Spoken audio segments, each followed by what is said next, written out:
This is the CO2 setup.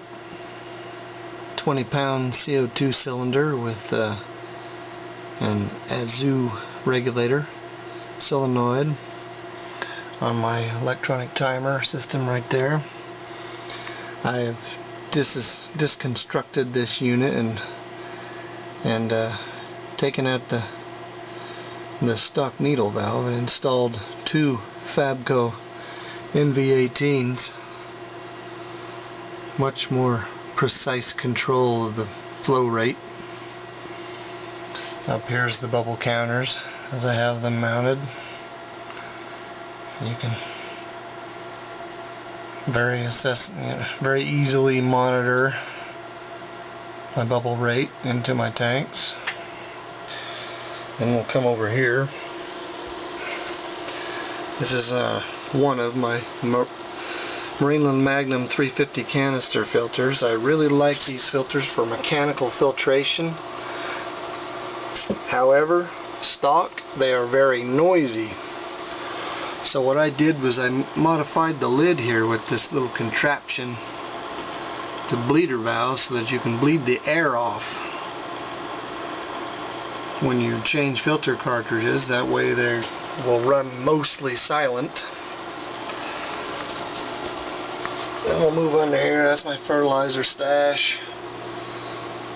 My Eheim 2217 Class 6 Series canisters.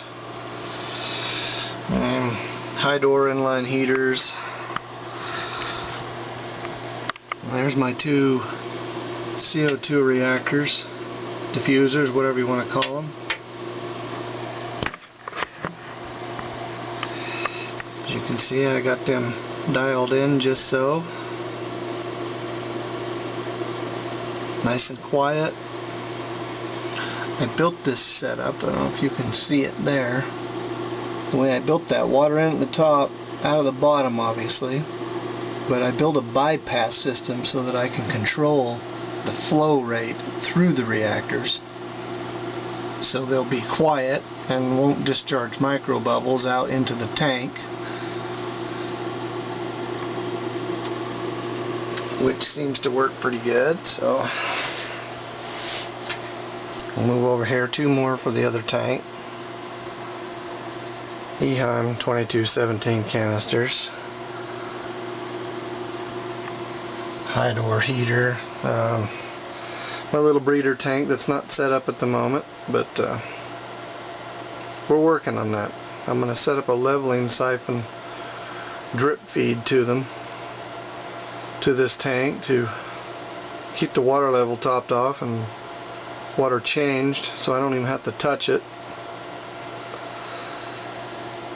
This little guy right here, I just recently bought this. This is the best algae scraper I have ever seen or used, period. Without question. It's very simple, it's very cheap. All it is a mag float, 125, pretty simple. And with this super glued Easy Blade attachment. Easy Blade Junior is what this is called. What it is basically a little razor blade that super glues onto the water side, the wet side of your mag float.